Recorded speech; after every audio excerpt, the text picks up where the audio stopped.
Have mercy, boys and girls. We're back again. Today, we're going to look at some more fantastic comic books. We're going to focus in today on the mighty Thor, the god of thunder. Because, well, I've got some little guy over there in England. He's bothering me. He wants me to make this Thor video, so this is for you. I'm making this video of Thor's. See these comics? Look. These are the Thor comic books. Now, look back here, Mr. X. Okay? I'm going to walk you through each one of these comic books. We're going to talk about them. Alright? Have mercy. Good. That's good. Oh, now Loki comes back in this next one. Number 88. This is a good cover. Features Odin up here in the corner. You know.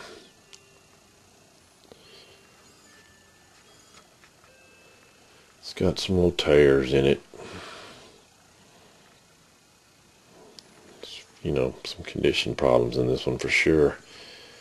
It's a solid book though, but it does have that tear along the spine. Back of it kind of torn and wrinkled too. It's pretty solid. You know, like I said, we read our books. We didn't think much about collectibles or much at that time. You know, I'd get upset if I tore my book or something, but we didn't realize. I kind of knew they'd be worth something one day, but we didn't really realize it. This kind of changes Jack Kirby. It's not pure Kirby. Let me say that. It was inked by George Bell. I think his real name was George Romano or something like that. I didn't care for his work too much. He did a lot of the mid Fantastic Fours in the 20s and 19s. But inside, it's Kirby and Ayers, Dick Ayers, man. When Dick Ayers would ink Kirby, which he did in most of these first ones, it was really good. Really good stuff. But this is Loki's return. Started to get into a lot more Asgardian stuff, you know. A lot more Odin. You know, where Don Blake is kind of secondary. Yeah, Loki, the god of evil. Interesting stuff, though.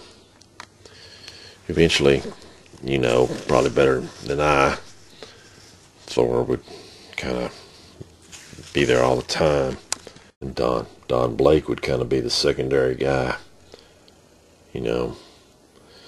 But at this stage of the game, Don Blake was still pretty much the main guy, and he just turned into Thor whenever he needed to. Oh yeah. You could buy you some Tiki Gods over here for 59 cents.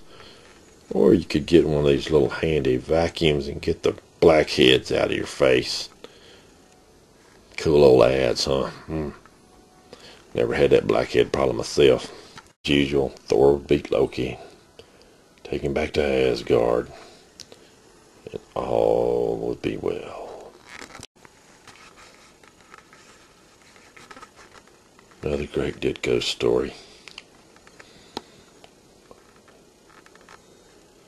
Just making the magazine even better. Classic cover on 89. Classic cover. They use this one a lot in early Marvel. It's a classic representation of Thor. This book's in pretty good shape, actually.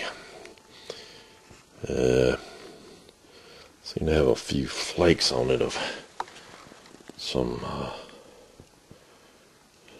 dirt or something, but it's pretty clean, pretty tight. Got some little bends, stuff down here in this corner. Whoops, sorry. Down here in this corner is kind of bad. But all in all, it's a great book. Classic book. Hold on. Kirby. Dick Ayers inking. It's good art. Good art. There's Thor again.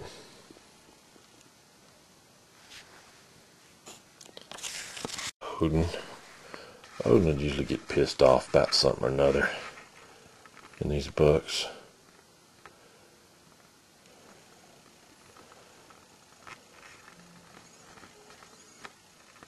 But it was pretty cool. Boom. The mighty God of Thunder. And, once again, another great Steve Ditko story. That just made it all the much better. Usually had 3 stories in them. Steve Ditko, maybe a story by Don Heck. I'm not going to bore you with the Don Heck stories. He was a great guy, but I didn't like him. As far as art-wise, just my particular taste. Didn't like him much on Iron Man or the early Avengers. You know, I was mainly driven by art, more Ditko or Kirby guy. Okay, so I skipped a few issues. Here's a great cover. Great cover. But Kirby and Ayers did the cover, but they didn't do the inside of the book. Starting after '89, they let Don Heck do it, or this fella here, Joe Sincott, who did a real good job inking the Fantastic Four under Kirby art, but and his art itself is not bad, but I just don't care much for it. Oops, sorry.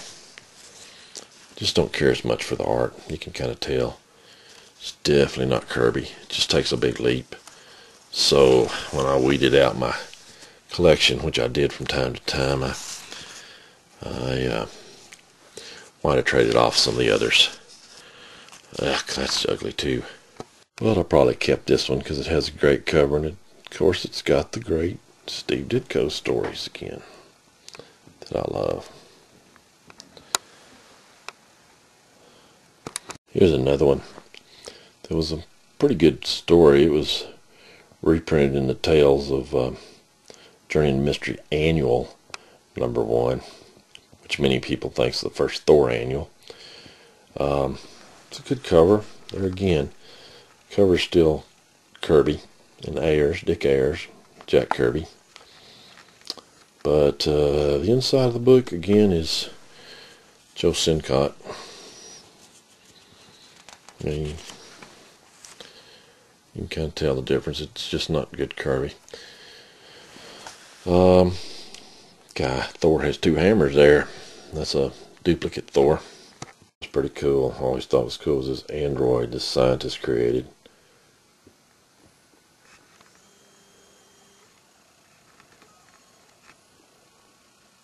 It's just a pretty neat story.